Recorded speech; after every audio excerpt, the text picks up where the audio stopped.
Here's a speedrun tutorial for the McDonald's Treasureland Adventure Beginner NTSC category.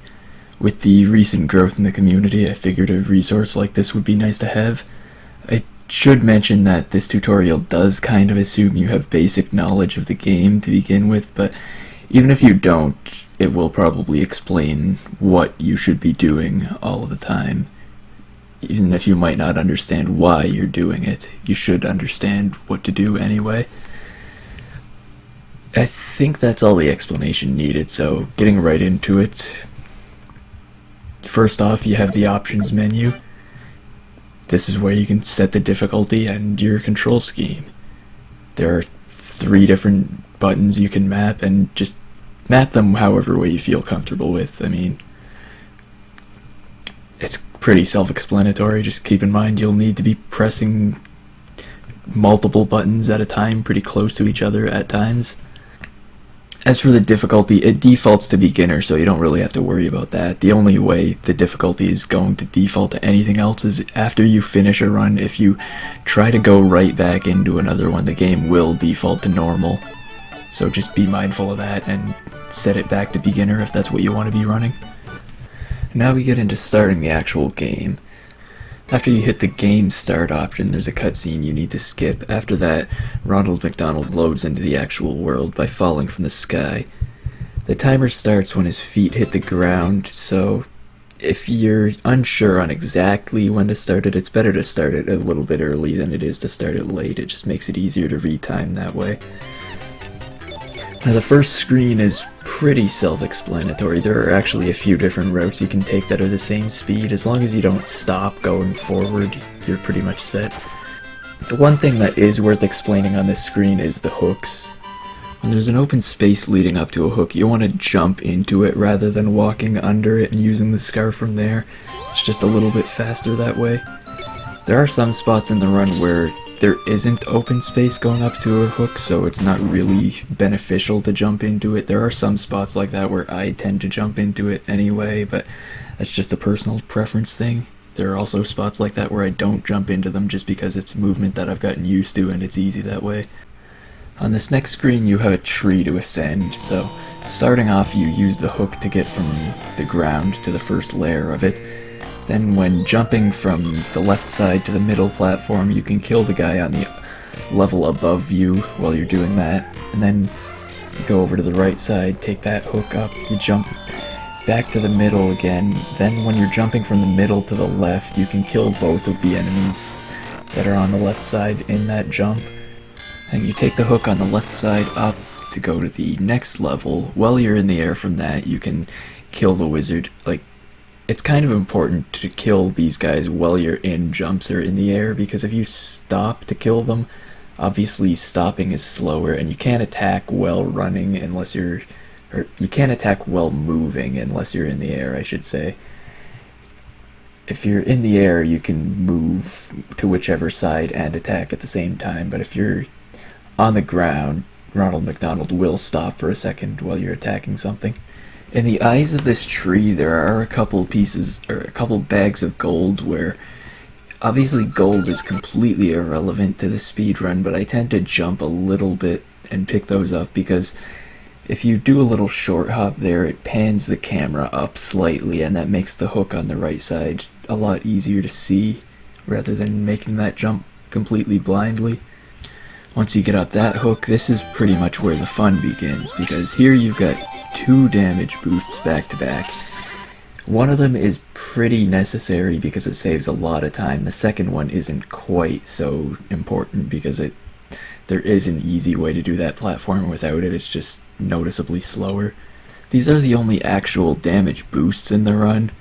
It's convenient that they wind up right next to each other at the start of the run, so you don't really have to worry about them anywhere else. There are other times where intentional damage is taken, but it's not really to boost so much as it is to keep moving forward when things are in your way.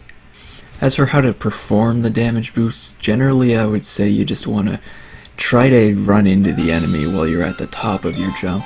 You don't want to be under the enemy and jump from there, because then you'll just get hit by the enemy too early and you won't really get the height you need from it. Whereas if you jump from like the side of them and then move into them at the top of your jump, they'll easily give you the height you need to get to the platform you want to be on. After the second damage boost, you just have to ascend one more hook. The second damage boost tends to leave you in a position where you don't have to move much to get to that hook.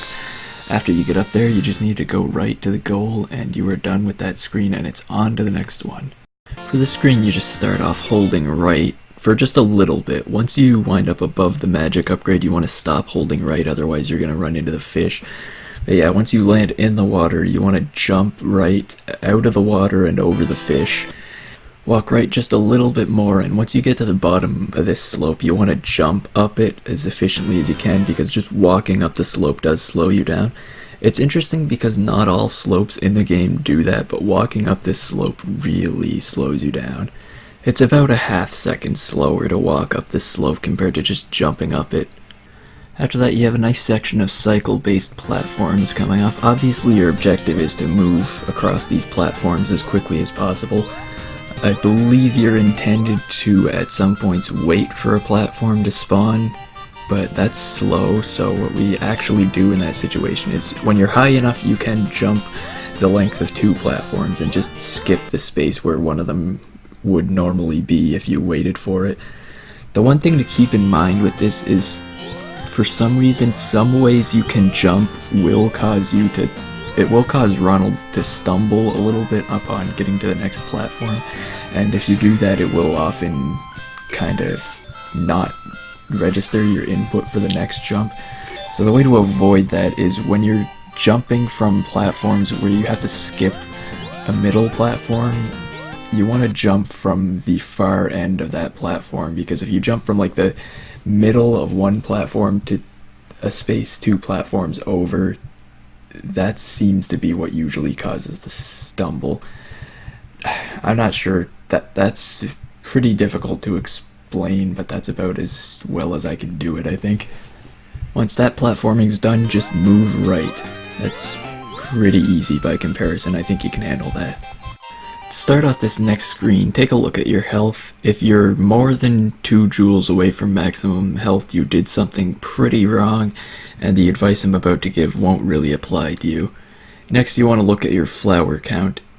There is a white flower and a gold flower on the screen, and if you are 1 flower away from maximum on those, you want to avoid them, because that helps you have more health going into the cave. It's not necessary on this difficulty. You don't really need all of the health you can get, but just for safety reasons, it's better to have more health than not have it, and that's the way to do it. The way to actually avoid the flowers is pretty simple. Like, when you're jumping, just jump later, and you'll wind up not in the path of those flowers. Now on to explaining the actual movement for this screen. You want to ignore the balloons in that pool at the start. They don't really help you in any way. You already start with some balloons on beginner, so you don't need them, but it's also not even worth it on other difficulties because it's so much slower. So after you skip those, you jump onto the frogs back there, then use that frog to get up to the next platform, which then lets you jump onto another frog's back. Between the second and third frogs, you jump, and there's a gold flower there. Collect it if you need to, avoid it if that's better. And now, when jumping from the third frog onto the platform, there is a white flower there, so jump later if you need to avoid that. There's also an enemy, but it's usually not a problem. Kill him if you need to, but a lot of times your jump will just take you right past them without the need to do that. Then after that, you just hold right for a bit. Now, holding right will take you directly into a pit. Don't panic, that's normal. There is health in the pit to refill your health, and this is where you take advantage of the balloon mechanic for the first time in the run. If you fall into a pit and you have some balloons, Ronald McDonald will use those balloons, and he's pretty much invincible while he's using those balloons, and he can fly anywhere, so doing this is faster than the actual platforming. So once you activate the balloons, you just basically hold upright, and you get to this platform near the geyser, and then you just go onto that thing and start. Basically, I think this is the first auto-scroller of the game. It's not really a long one or a significant one by any means, but it's there. Being an auto-scroller, this is pretty straightforward, and there's not too much you can do here. If for whatever ungodly reason your health isn't full going into this, there is a jewel you can pick up on the left side if you just stay near it. That jewel you actually need to be pretty well positioned for, because you can't react to that and pick it up. For some reason, you just need to be in a good spot or you can't get that jewel at all. The rest of the auto-scroller is really easy though. There's a couple flowers, a gold one and a white one, and there's enemies coming at you from both sides, but all of that is pretty easy to react to. You don't really need any special knowledge or anything for this. Obviously pick up the flowers though if you're not full on that sort of flower, because that will help. Although if you have 2 white flowers and you miss the white flower here, it doesn't matter at all. After the auto-scroller, you spawn into an area with 3 items overhead. You need to collect all of them to advance, so the fastest way to do this is to collect 2 of them with 1 jump, and then the 3rd one with the 2nd jump, or collect 1 of them with 1 jump, and then the other 2 with the 2nd jump. As long as you're collecting all 3 of these items in 2 jumps, it's basically all you can do to go fast here. If you need to do a 3rd jump, it costs a second, so it's not that big of a deal, but it is kind of an annoying time loss this early.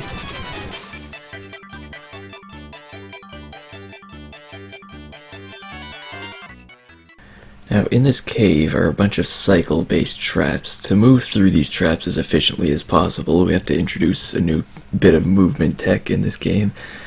It's basically the scarf that Ronald uses. If you use that while you're jumping around, if something hits you while the scarf is out, you don't take knockback. We take full advantage of that in this section. So for the movement, first things first, you want to go just walk right for a bit. And then once you see the trap coming up, you jump and use the scarf at the same time to get through it without any knockback. The cue for when to jump is basically the pole that tells you when the trap is going to be active. It's a pretty easy cue to memorize. You just want to make sure you use the scarf like immediately after you jump. The first use of this trick is a little bit tricky because you kind of need to time it well, but the other ones are fairly easy. You use this invincibility thing on another 2 waterfall traps, and really the only trick to getting those is to use the scarf as your invincibility frames run out. So if you have a handle on how long the invincibility frames tend to last, it's pretty easy to time. So just try to follow the movement I'm showing here as close as you can for the waterfall segment. Aside from the visual cue on the first jump, there's really not too much here that isn't self-explanatory. The bubble trap is probably the trickiest part of the movement on this screen. It's kind of hard to explain exactly what you're supposed to do, but you do have to stop it a little bit and take damage using the scarf on the left side before you proceed through the rest of the trap. And if you do it right, you won't get hit on the right side of the trap, but a lot of times that can happen, and I'm not entirely sure how to explain how to prevent that, to be honest. But it's not a huge time loss if that happens. The problem with that, honestly, is the next section. There's a dragon that spawns up ahead here where if you do this movement really well, that dragon just won't spawn at all, and it makes things a lot easier here, but if you do it wrong, the dragon will spawn, and you will have to take a little bit of time to kill him, or take a different path around him, which I'm not going to really get into here. There is a different path you can take. Like, there's 3 levels. You can take the middle level, and it avoids the dragons entirely, but it's slower.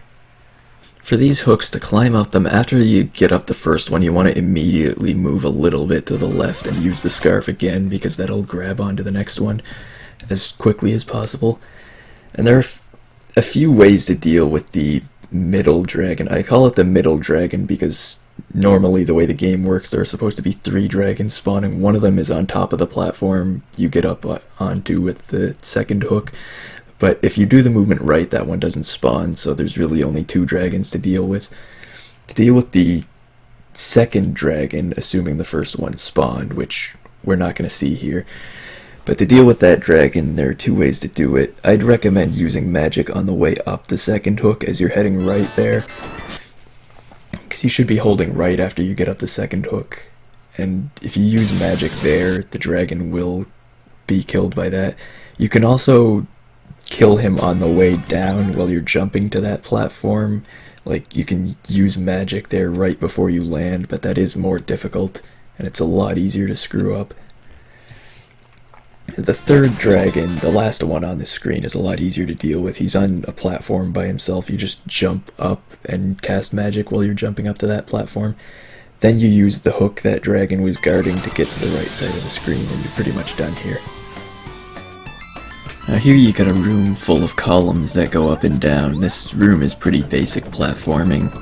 The columns are all cycle based, and basically the only thing you can do to go faster, assuming you're catching the first cycle on all the early platforms, which is really easy to do. Assuming you're doing that, the only thing you can really do to go faster here is make sure you're jumping as early as possible onto the second last column. That's the one that will always shoot bees or hornets or whatever you want to call them. So to get through those, you want to not get knocked back by them. So really the only thing you need to do is either attack them while you're making that jump or use the scarf to boost through them. It doesn't really matter in terms of speed. One of them costs you health, one of them gives you health. Just do what you want. Then jump off of the last column, and there are a couple enemies here.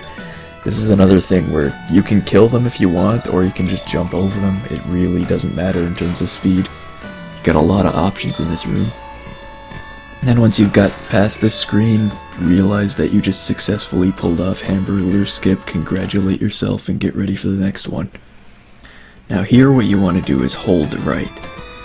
Just hold right. Don't do anything else. Don't jump. I mean, you can cast magic when you're in the air. That doesn't actually affect your speed, but whatever you do, don't jump. Don't get tempted by the bags of gold. Just hold right. And once you get to the bottom of all this, you'll walk for just a little bit, then you have to jump twice to make sure the things chasing you don't hit you. After the second jump, well, immediately after the second jump, you want to cast magic so you can kill the enemy on the right side of the screen, because it's a bit hard to not get knocked back by him or otherwise lose time to him if you don't kill him on that jump. And once you get past him, you get to this last goal, and it is boss time. In the boss room, there are a bunch of items scattered around once you enter it. You have to pick up all these items to activate the boss, so do that. It should take you a couple jumps. It's not really difficult to do in any way. So yeah, just grab everything and then the boss shows up. The way bosses work in this game, obviously if you've ever paid attention to Hamburglar, which we don't in this run, you would know, you need to let them take one of your jewels before you can damage them. So yeah, just wait until he activates his traction beam thing and then walk into it. This boss takes 4 hits once he's eating that, so he's pretty easy to one cycle on this difficulty. You just want to get those 4 hits in on him as fast as you can. Just keep in mind that standing still is generally the slowest way to cast magic. It's faster to either be crouching or be jumping up and down while you're casting it. So just use that knowledge to try to get the 4 hits in as fast as you can. You can hit him from the left side, you can hit him from the right side. It doesn't really matter that much. Just take him down as fast as you can, and that is the first boss done.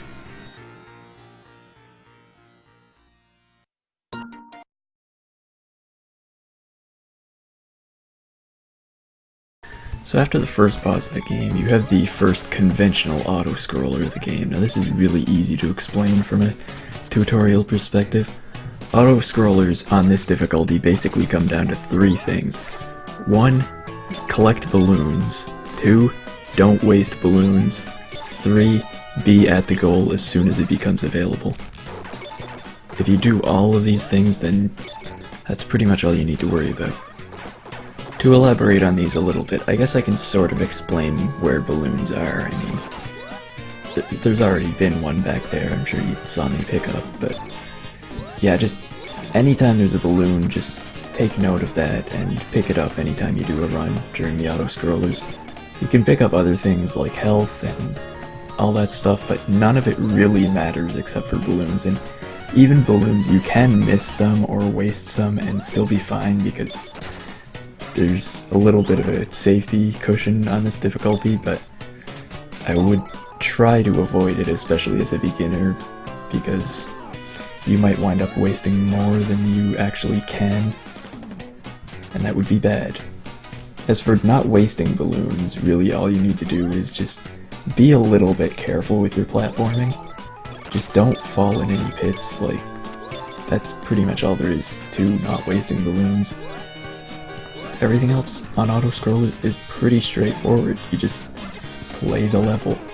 Health is pretty irrelevant unless you take enough damage to die, but on this difficulty I think that's extremely difficult to do unless you're specifically trying to, in which case don't do that. Because dying is slow, you have to start the whole auto-scroller again. That loses more than a little bit of time, depending on where you die, I guess.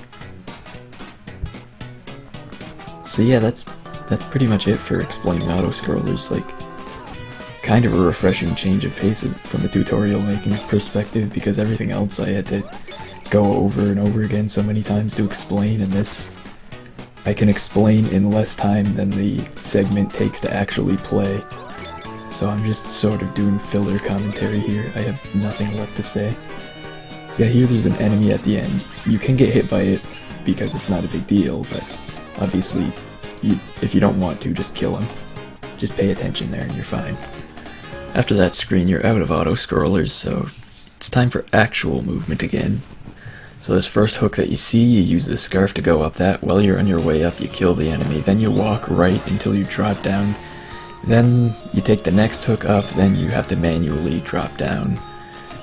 And then you take another hook up and keep going right, and on your way down you can kill an enemy, and then when you're jumping over, you can kill the other enemy that's there as well. Then you got these lion cages to deal with. Now, an easy way to just deal with these without getting hit by them at all is just jump off of them when you're around the middle of them. You can jump a little earlier or a little bit later, depending on how you really want to do things. There are some items you can collect if you jump at different timings, but those items really aren't important on beginner, so just jump from the middle and you're pretty much set. Because getting hit by them obviously loses time, loses health as well, but health, we all know by now, is irrelevant on this difficulty for the most part, unless you're doing very, very, very poorly. This next little section here is probably my favorite bit of movement in the game. You hold it right for a little bit, but obviously there's more to it than that, because enemies start coming out from behind you from these mirrors, and they will jump around and everything, but you can keep holding right, and the key is to just jump and attack and time your jumps and attacks so you can kill them all without ever stopping your movement. It feels really smooth. So the way to do this is when the first clown jumps in front of you, you jump with him and kill that clown with an attack on the way up, kill the other enemy in front of you on the way down. Then you walk for a little bit, and when the next clown jumps in front of you, you jump and kill him, and the last clown will jump in front of you in a way that you kill him during your jump from one train car to the next, and if you do that right, you don't have to stop your movement at all. Now on this next train car, you do have to stop your movement for good reason. Once you come up to this point about here, you want to stop and crouch so you don't get grabbed by these enemies, because that's a huge time loss, but once that girl swings back the other way, that's your cue to move. So you just jump up to the next level and then keep moving right and just time your jumps so you're jumping over these people while they're swinging around and you won't get grabbed that way. So once you get moving again there, you don't need to stop or backtrack, you just keep moving right. They won't grab you if you do it right. It's pretty simple. After that, you're at the goal of this screen, so you just jump to the next train car and you're off to the next one.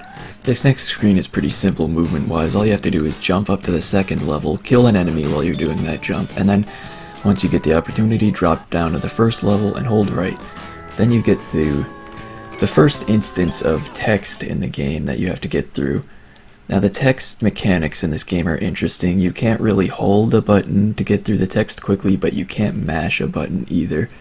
The fastest way to get through text in this game is you have to hold the jump button to speed up the text, and then once you're at the end of the text, you have to press the button to advance to the next bit of text. So the way to get through the text fastest is to hold it for as long as possible and press that button once you can move to the next text as soon as that opportunity possibly comes up. This isn't really that important, but like the only way to get good at it is to remember where every text box ends, and that's not really something I would worry too much about as a beginner. As long as you pay conscious attention to it, you'll get better at it over time. So you're given an option in this text to give her jewels or not. You do have to give her a couple jewels to advance the game, so do that. And when you give her those jewels, she'll open up the exit for you, so jump up to the platform and then use the scarf, and then it is on to more auto-scrollers. Isn't that exciting? I'm excited. So for the first section of this auto-scroller, it's pretty hard to screw up. There's not even any pits you can fall in. All you have to do is duck under these things as they come up so you don't get hit by them. Grab these balloons here, duck some more. Really not much to say here.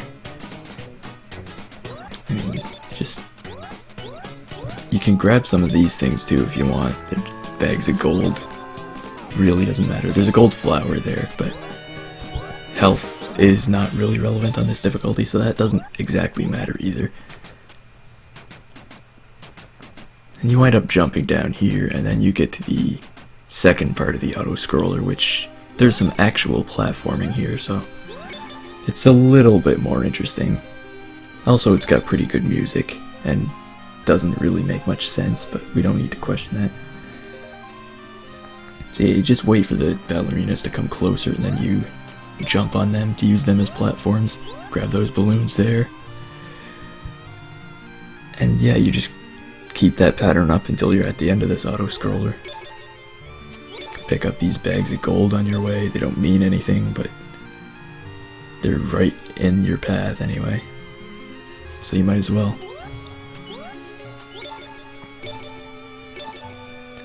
And after that last bit of platforming, you are done with this auto-scroller.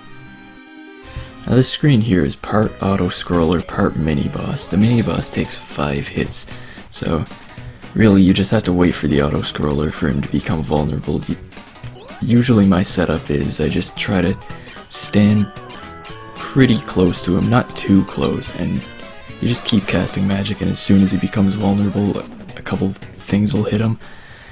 Now this mini-boss is, we don't really have a consistent setup for him, so sometimes he does some things differently. Like, if the mini-boss goes really well, you can get all 5 hits on him without him even jumping around, but if he does jump around, you just sort of have to react to what he's doing, get the 5 hits on him as well as you can, and move up to the front of the train and wait for him to show up there with you.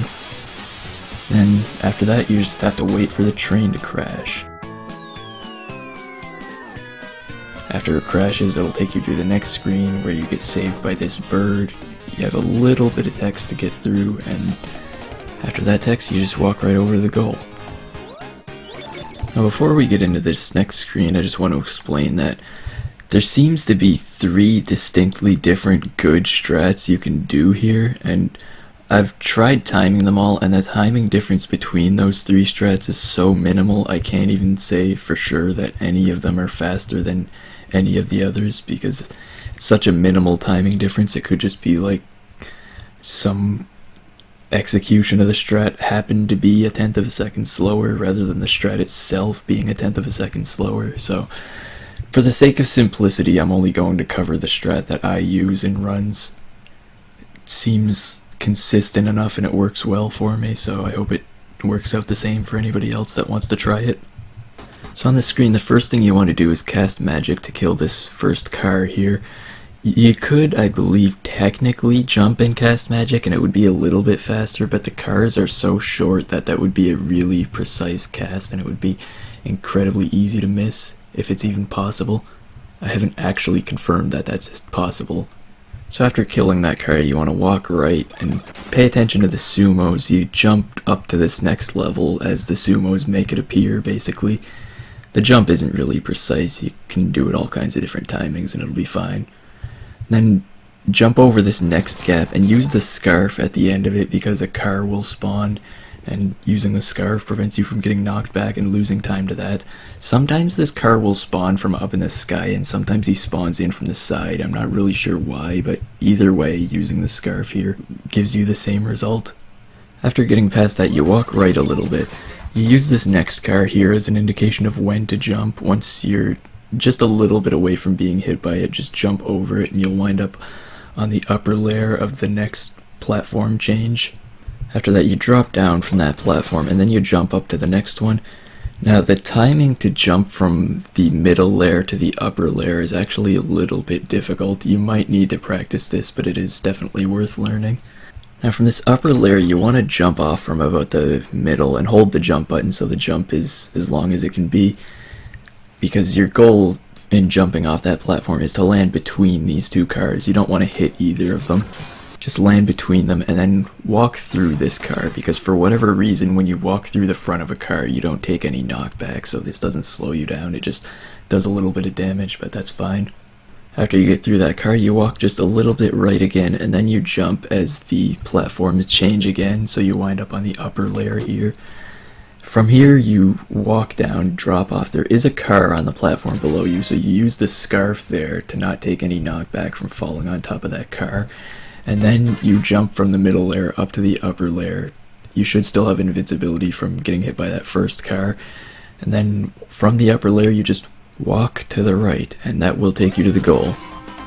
This next screen here is pretty basic. It's just cycle-based platforms, so you just follow the platforms I'm taking, and you're gonna wind up going at pretty much the same speed. There's not really any advanced tech or anything. Just jump on the platforms you see me jumping on here, kill the enemies on your way up, and you're pretty much set for most of this. There's just a couple things I would point out. One, for some reason there's one platform here that doesn't move sometimes. I don't really have enough information to say that there's definitively a way to consistently prevent that, so kinda just hope it doesn't happen. If it does, it wastes 3 seconds, so it's not really that big of a deal to a beginner, but once your time gets pretty good, that can get really annoying.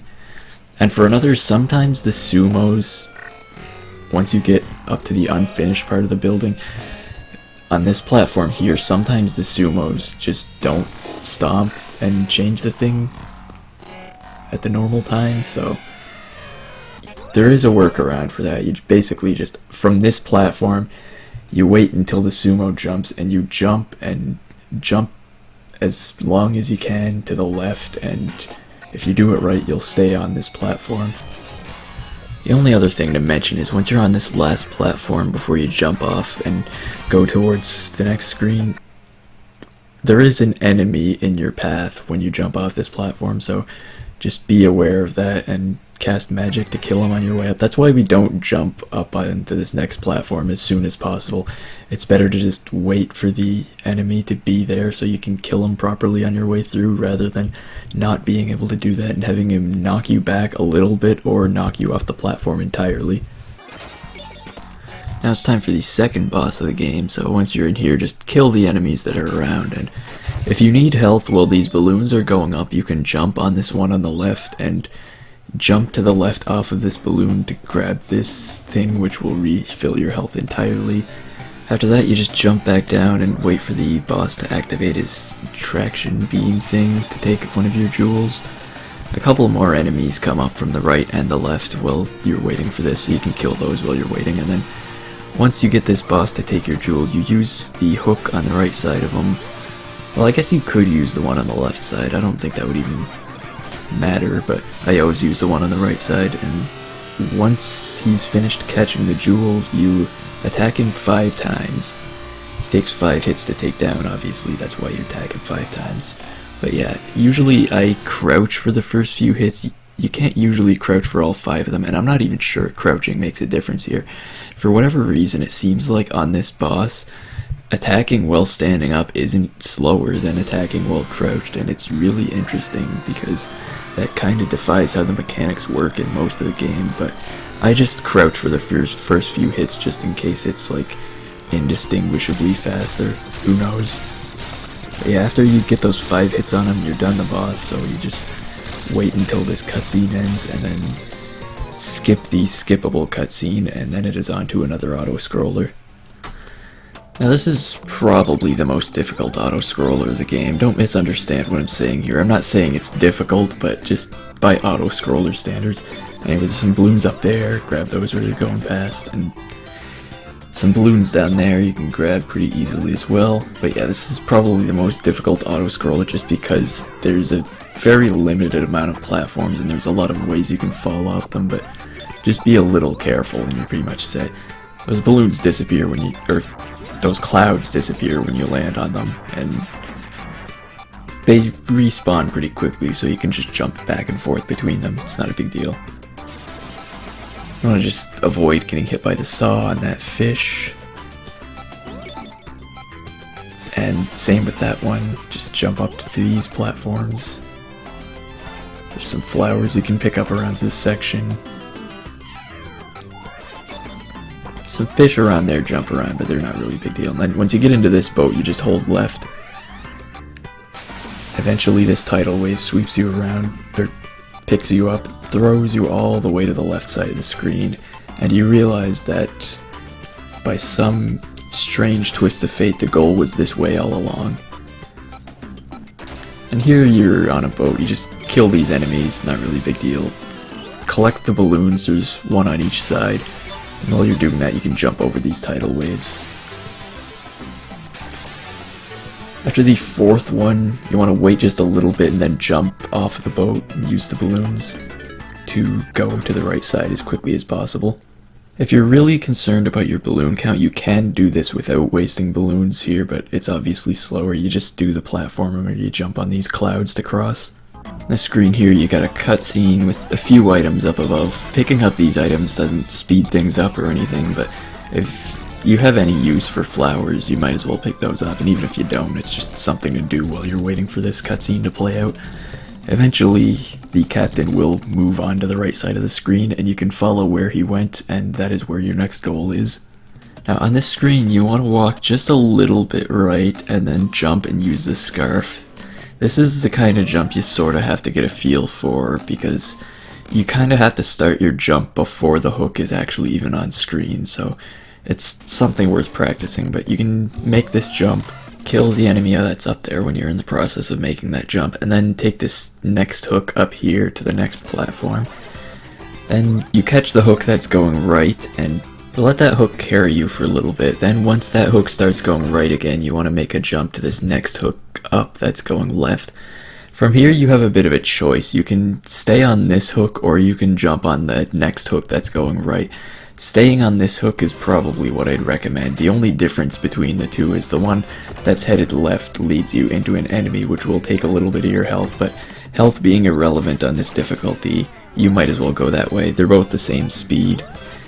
I recommend going to the one on the left because it requires one less jump, and these jumps can be easy to screw up sometimes, so I'd rather not have an additional risk to fall all the way down for a strat that won't even save any time, but you can do things whichever way you prefer. Shortly after this next platform up here appears, you get the opportunity to jump off of the hook and onto that platform. You can do it pretty early, but if you're not sure you're going to make the jump, I'd recommend waiting just a little bit to be safe, because it's a lot better to make the jump than not make it. That kind of goes without saying. Then once you're on this platform, you just jump up twice and you are on the top of the ship, which initiates a cutscene. So you got cutscenes for a little bit, and once those are all over, you head into the ship. Now once you're in the ship, you walk a little bit to the right and enter the first door. Technically, you don't have to do this. You do have options. There is a different route you can take that's actually a lot easier, but it's about 2 seconds slower, and because it's about 2 seconds slower, I'm not going to get into that here. This isn't that kind of guide. I'm not here to teach you guys how to go slow. You can figure that out on your own time if you really want to. Now for this screen, you want to move left to the furthest left door. To start off, you just ignore the first set of hooks, jump onto the platform, take this second hook you see here, and then use that to jump up left to the next hook. And on this hook you have to wait just a little bit and then jump up here onto the hook that you can't really see above you, but it's there, and if you time it right you can make that jump up there. From there you jump onto the top hook on the next set of hooks and use that hook to jump onto the left hook there. Then use that hook to jump onto the leftmost hook on the next side of hooks. Ride that last hook up just a little bit, and then you can use that to jump up to this next platform with the door and enter that door. This movement will take some practice to get used to, so I would kind of recommend practicing this probably more than anything else as a beginner, because this is one thing where if it goes wrong, it goes really wrong, and it'll generally lose a lot of time if you screw up here. One thing that's worth mentioning is one of the jumps where you're going to this top hook here, it does have a little bit of leniency to it, because it is possible to just miss that jump and wind up attached to the hook below it, and if you do that, it's pretty much the same thing. You just take that hook and use that to jump to the left side and do the same movement from there. I don't even think it loses any time to accidentally grab that one. On this screen, you start heading right of it, you see there's these platforms that move up. You are actually supposed to have to wait for one of these to go up to get to the next hook, but if you jump in just the right way, you can actually reach that hook without waiting for the platform at all. For this, I use this candle as a cue for when to jump, and I use the longest jump I can and try to start using the scarf at the top of the jump, and once you grab onto this hook, you just head left, jump onto this next platform that as it's up, and jump from there into the door. If you didn't make the faster cycle before, you're going to have to use the platform on the left instead of the platform on the right, so it's a little bit slower as well, but it's the best thing you can do at that point. Next screen is really simple. You just hold right and go to the goal, and once you're there, you want to stop mindlessly holding right, because the next screen you do actually have to do some starting movement that doesn't involve just holding right. Now this screen, you can actually start off by holding right. You just want to make sure you're not doing it mindlessly, because pretty much as soon as you get on this screen, you have to jump and get up to this next platform here. From this platform, you keep holding right, jump to the next platform that floats on the water, and then the next one. Then after that, there's a little bit of solid ground to walk on. Just make sure you don't get hit by these enemies, and when you're at the end of this solid ground, you want to jump and use the scarf, because the water's too low, you can't really use the platforms at this point, so you just want to jump on the hands that will damage you, but if you use your scarf, they won't knock you back, so take advantage of that. And from those hands, you want to jump to this upper platform here, killing that guy during your jump, and from that platform, you want to drop down to this floating platform down here, and now the water's rising, so you can use this platform to jump up over the hands onto the next platform. You don't want to be holding right too far there, or you will just hit the side of the hands and get knocked back there. The next jump is basically the same thing, just a little bit easier because the water's higher. Just jump over the hands onto the next floating platform, and then up here you got Grimace. So he takes 3 jewels, so if you don't have them, there is a jewel container up there. You just have to wait for the water to rise, so it's not ideal, but if you're out of jewels, then you might as well go with that route. Then you go over, talk to Grimace, get through all his text, and pay him 3 jewels, and he will get out of your way. So once he's out of your way, you just open the door he was blocking. Screen here is another pretty easy one. You just hold right, that's how you get to the goal. During this screen transition, it's kind of hard to explain exactly when, but during this screen transition, usually during the later half of it, I think, I hold the jump button as well as continuing to hold right, because you can kind of buffer your jump input, so if you hold it during the screen transition, it will let you jump as soon as the next screen loads in, which helps a lot because the screen here has rising water and you want to jump as soon as possible. Also, make sure you hold your jump button for the duration of your jump, because it is important that your jumps here are as long as they can possibly be. So after the first jump ends, you immediately want to start at the second jump. During the second jump, I usually cast magic at the start of the jump to kill this ghost up here. It's not faster or slower to kill the ghost if you do this movement correctly, but if you mess up the movement and you don't kill the ghost, it loses a lot of time compared to messing up and killing the ghost. So yeah, I kill that ghost, and with the second jump, you jump as far to the right as possible, and if you did it right with this second jump, you're in a position where you can open this door, so do that. If you don't do these jumps well, it will require a third jump, which isn't a huge deal. It's not a big time loss unless you didn't kill the ghost, because if you didn't kill the ghost will probably hit you and knock you all the way back to the left side, and you'll have to wait for the water to drop all the way to get to that door. This screen you start off holding right a little bit. Once you get to around this pole, you want to jump and cast magic to kill the enemy to the right of you. Keep holding right while you're jumping, of course, and this jump, it's hard to really explain how high you want to jump here. It shouldn't be a short hop, but it shouldn't be too long of a jump either. It kind of needs to be in between, and once you land again, you immediately want to jump again. This jump, I don't think it really matters too much how high you jump. I do a short hop, but a long jump should get you over that chandelier just as nicely. Then you get to this platform where the treasure chest is. Jump, use your scarf on this hook up here, and while you're jumping up this, you use your magic to kill the enemy that's on this level, and then you just hold right, jump up these slopes, and open this next door here. Now for this next screen, you want to be moving left and using these hooks. So you want to jump and hit the second hook. You see, like, the first one won't really lead you anywhere, so jump on the second one and then use that to go up, and try to use your scarf here on like the top of your jump to get the highest hook you can possibly hit. If you hit that hook, then you can get up to this next platform immediately and go through the door on your left to get to the next screen. If you don't and you accidentally wind up hitting the hook below that, it just means you have to do an extra jump, which isn't a huge time loss, so just do that and get through the door all the same. This next screen is basically just a hold right until you get to the door sort of thing. There's a couple obstacles, like an enemy or two you have to jump over or kill, and this pit at the end. Aside from that, just hold right, get to the door. Pretty easy. After that door, you go left again, but only for a little bit.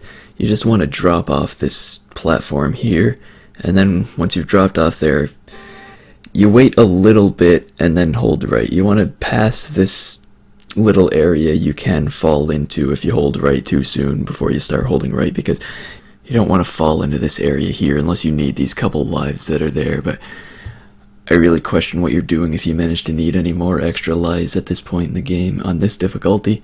If you need health, that's one thing. You can get extra health here by just dropping a little bit to the left of where you would normally drop. Waste a few frames, but not really a big deal. So anyway, once you're dropped down to the bottom of this, you just hold right and get to the goal, and then it is time for the boss of the ship. So when you get into this boss arena, remember what I just said about if you need health, you can get it earlier on that last screen? Well, that's kind of actually irrelevant, because there is a health refill immediately in this boss fight you can grab, which is probably a better use of your time, since you kind of have to wait for this boss to use his traction beam attack before you can do anything to him anyway. So once you grab that health, just go to the left side, use this hook to get up to this platform, and he sends a couple enemies up there in front of you, which you can kill them and they drop some stuff, but it's really not necessary. It's kind of just your choice whether you want to kill these guys or not. Whether you kill them or not, after a little bit, Captain Lips here will jump to the right platform, after which you follow him by jumping on the center platform and standing there for a bit. Then he uses his attack that will take one of your jewels, so let him do that and then jump back to the left platform. Once he's fully done collecting his jewel, he will jump off of that platform, and you want to time your jump to be synchronized with him, because both of you fall at the same speed, so you jump off while he does, jump down to the lower level with him, and do attacks while you're jumping down, which will hit him. And once you land, you just crouch, do some attacks, then he'll jump to the other side of you. He'll probably hit you, but since you're crouching, you won't get any knockback from it. And when he's on the left side, if you did the rest of this fight, well, you just have to hit him one more time, and then he's done. If you didn't, just hit him a few more times. He should probably be done pretty shortly, unless you did really badly at the start. If you did badly enough at the start, and you haven't killed him fast enough, he will jump up to the higher platforms. Follow him up there, and hopefully you can get enough hits on him from there to one-cycle him, but if you don't, just keep in mind that for the second cycle, he uses his traction attack from the left side instead of the right side, and plan accordingly.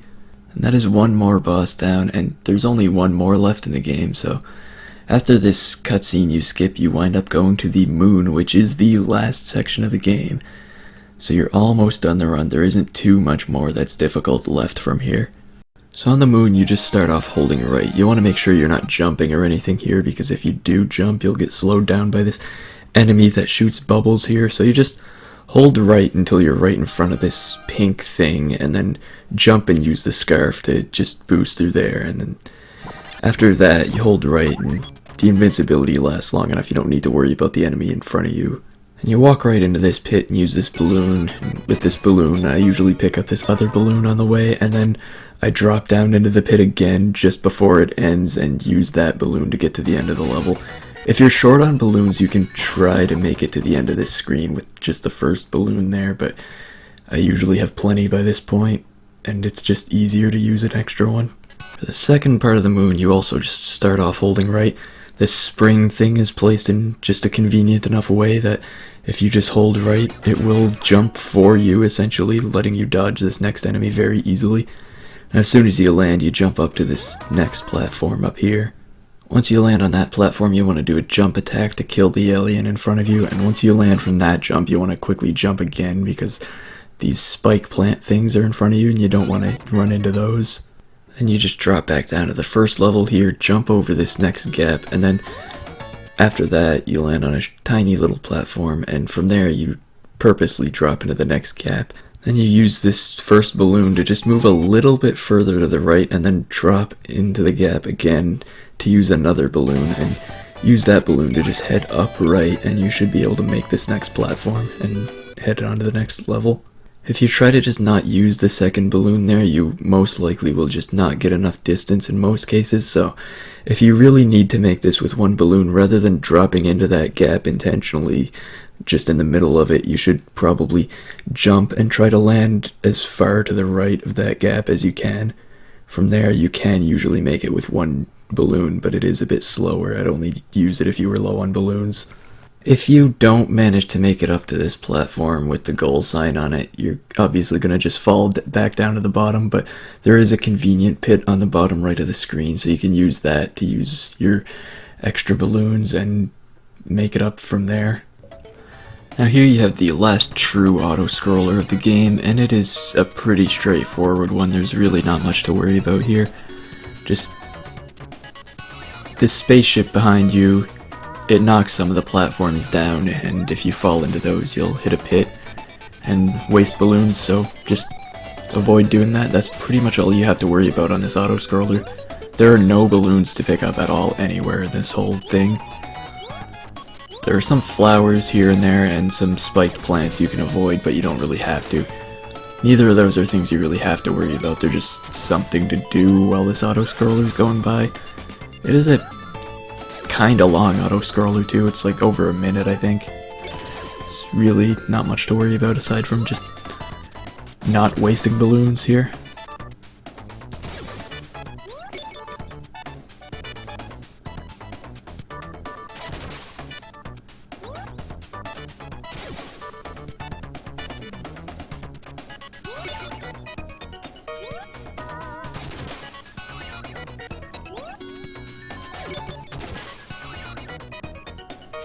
So yeah, there's really nothing else to say about this auto-scroller, but it's almost done, I swear. Yeah, right there is the goal, and then it's just into a cutscene. This cutscene lasts a little bit before you gain control, and then once you regain control, you want to start heading left.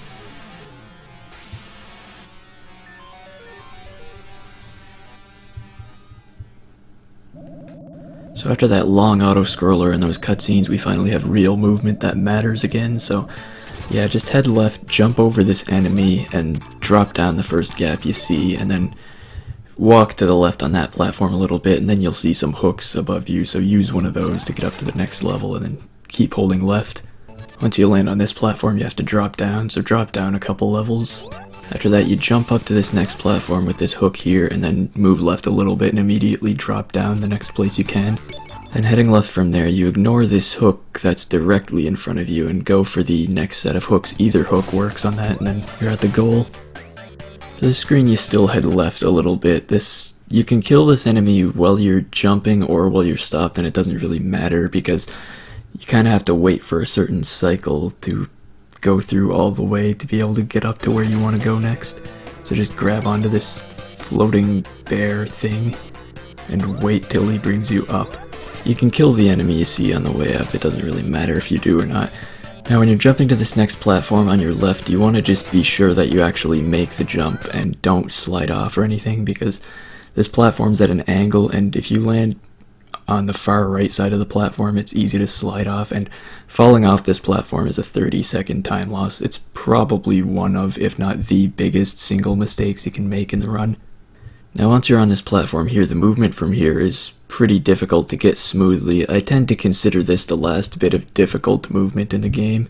So you jump, grab the hook above you, and then once you're above this platform here, you move a little bit right and use the scarf again. This will immediately latch you onto another hook. If you do it right, you'll take damage, but you won't get knocked back from it, so it's still fast. Then you jump, move a little bit left, use the scarf on this hook here, and then once you're above that platform, you move left and use the scarf again, which will latch you onto another hook, which brings you up to this next platform, and while you're still in the air, you want to turn right and attack this enemy here, which will kill it in one hit. Then heading right, once you get to the bottom of that slope, you basically jump and use your scarf again to hit this hook here, and once you get jumping from that hook, you have to move a little bit right so you can actually land on this next platform, because it's a little bit picky about how you land on it. And if you don't move to the right, you won't land on the platform at all, but you want to make sure not to hold right too far, because then you'll either miss the platform or just barely land on it and slide off immediately. Once you're on this platform, you have to move left to go up this angle here, and once you're near the top of it, you don't actually have to be at the top of it, but from near the top of it, you can start going right and jump up to this next platform here. This is actually a deceptively difficult jump to make, but there's not really much of an alternative. The only other route is way slower. So yeah, once you make this jump onto this platform, you use this hook up here, and then head left to your next goal. Now we have this section here, which this is why we're basically stockpiling balloons for the whole run, because you need several of them here. The intended way to do this is with a bunch of tricky platforming over these gaps, but we can just ignore all of that with some balloons. So when you get movement here, hold right, go into this pit, and then go up and collect this balloon from here, just in case you need more. You want to have one balloon once you're done with this screen, and that's all you'll need for the rest of the run. So yeah, basically the movement is to hold right and just avoid getting caught on anything or stuff like that. It's not difficult to do, just pay attention to where you're going and you should be fine. Now here you hold right and you jump onto this next platform here. It'll start moving, but just stop once you land on it and stay on the left side of this platform. After just a little bit of time on the platform, a beach ball will hit the platform, and once it hits the platform, you want to hold right, because that'll make your mid-air movement give you a lot of forward momentum, which you need to get where you want to go. Once you're near the bottom, I guess you can use the bottom of this window as a visual cue. I think that would probably work. I don't really need a visual cue, I just sort of know the timing by now. But yeah, you want to use your scarf once you hit that point, because there's an enemy here blocking the way to this pit you want to land in. After landing on this pit, you just hold upright and use your balloon to land on this platform with this guy. You have to talk to him to move on, so get through his text, and he wants 3 jewels. Obviously agree to give him the jewels, because you won't advance the game otherwise. And after all this text, he will free the Frikes, and you just basically hold right from there and use them to get to your next goal and the final mini-boss of the game. Now for this mini-boss, there are a couple different strategies. It kinda depends on whether you had a full set of flowers talking to that last guy or not. If you had a full set, you should have 4 jewels going into this mini-boss. If not, you'll have 3. Either way, you start the fight the same, by jumping towards him with not a full jump, but just a mid-sized jump, and cast magic a couple times during your jump, and once you land, crouch and attack him a bunch from there. Just keep spamming your attack. If you went into this fight with 4 jewels, you should be fine to kill him like this, but if you went in with 3 jewels, then once you're down to 1 jewel, you should jump up and grab some of the jewels above this mini-boss arena, and once you grab those, get back to what you were doing and finish off the boss. You shouldn't take too many hits from there. Once the mini-boss is done, if you don't have invincibility frames, you want to try to avoid the debris he left behind, and head right, jump into this dragon's mouth thing where the goal is, and then it is on to the final boss of the game. The final boss in this run is very basic. Really, the only problem that can happen is the 3rd hit can be a bit difficult to get. So when you start off the boss, you just go to the right and pick up this health container because that'll refill your health, and health should not be a concern at all from this point out. So for the first hit, you just get above him and wait till he takes your jewel, then take this middle door down to the bottom floor, attack him from there, then go back through the door you came from. Then you just sort of wait around for a bit while some stuff happens, then a slug appears on the same floor as you, so kill that. Don't pick up the item it drops, you absolutely don't need it at all. Just focus on getting above where the boss is again and let him take your jewel. Then you go to the far left door, take that down to the floor he's on, hit him again, go back through the door you came again, and then once you're on the top floor again, just head to the right and stay there for a bit. So where he moves next is up to the top floor with you, and this is why the last hit can be tricky. There's a couple different ways to approach it. You can wait until he uses his beam and like jump into it, or sometimes even walk into it, and somehow that works sometimes. I have no idea why, but if you do that and it works for you, then good. Just let him take the jewel and hit him as soon as he's done. And then since you've hit him the third time, that boss fight is over, and you're pretty much done the run. Time is when the screen turns completely black after this boss, but I'm going to cover the other approach first. The other way, and this is kind of how I prefer to do it, is to walk into him on purpose, like 2 seconds before he activates the beam, and then use the invincibility to just stand around where he is, and you can either jump or not jump. I think jumping makes it a bit more likely to work. I really don't understand how this last part of this last fight works at all though, so I just usually jump because it tends to help for some reason. However you manage to get the third hit on him, hopefully you got him during this cycle or it's going to be a big time loss, but not a big deal to a beginner. But however you got this third hit on him, the final boss is done, and that is it for this run, so congratulations. Like I said before, time comes up once the screen is completely black after this little cutscene here. I tend to split a little bit late on this just because it's easier to read time from there, but however you do it is fine. But yeah, that pretty much covers it for this tutorial, so hope this was helpful to people, and if you have any questions you can contact me, like any way you can think of to contact me, whether it's in the Discord or through the comments of this video. I'll probably respond either way. And for anyone watching this, you now have no excuse to not get sub 21 in this game. All the information is available, you just have to use it and practice and get one decent run going and you're good. But whether you want to actually put in that effort or not is up to you. Either way, I hope this video helped some people, and thanks for watching. Goodbye.